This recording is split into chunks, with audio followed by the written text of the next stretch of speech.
Alright, hello everyone and welcome back to Highfleet. I know I said in the last video we'd be doing ammunition tests on this one, but I just kind of wanted to go through the Borg Cube's actual design. It is a little bit of something that's just made for skirmish. It's not exactly made for campaign mode. A couple reasons for that. First off, the fuel consumption is absolutely absurd. You'd bankrupt yourself trying to move this thing, and its range is only 228 kilometers, which is not enough to get from city to city. More than that, the speed is only 235 kilometers per hour, which means not only do you have an incredibly short range, unless you're reliant on tankers, you're also moving so slowly that you're never going to be able to take a city by surprise. The only possible role for this thing would be to bust strike groups, but even then, there are better ways to do it, I would think. In fact, one of those would be the negotiator ship design that was put up previously on the channel and is used and featured heavily in the campaign. So, first thing, the bridge is in the sort of center top left area right here.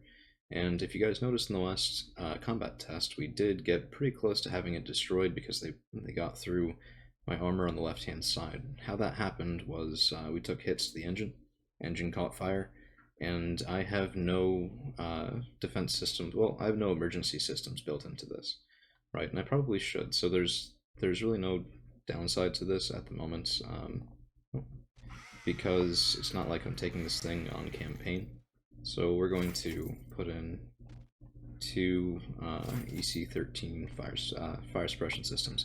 One thing to note as well is that the combat time on this thing is 52 seconds. So the whole reason I can field it for as long as I can, and you'll see a lot of designs, particularly larger sort of flagship designs that can chew through a whole bunch of Op4 for however long, is because when you're in the test mode, or skirmish mode I suppose, there is no effective combat time or fuel usage. So there's no increased fuel usage from hitting shift and putting on the afterburners, things like that.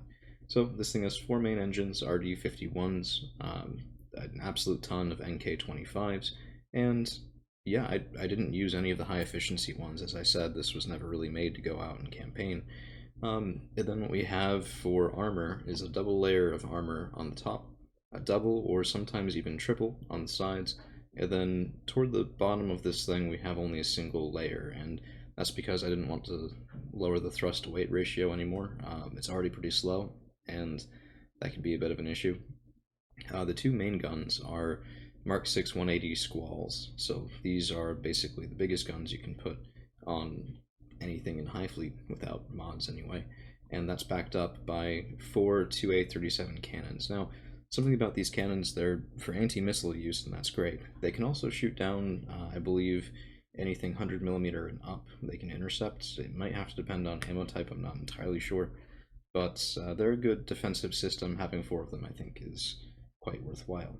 Importantly, they and the Squalls, because of this central location, have a 360-degree firing arc, which makes it actually useful regardless of where it is. If you're looking at the Sevastopol design, one thing you'll notice is that the main guns on the Sevastopol are, well, poorly placed. So you'll see that they have less than a complete firing arc, and it's pretty useless in combat because of that. Just because, well, you don't necessarily know where you're going to be dropped in. It could be on the left side of the screen, it could be on the right side of the screen, top, bottom. Op4 could be parked below you if it's a surprise strike, or anywhere at all if it's in the air. So this is the design.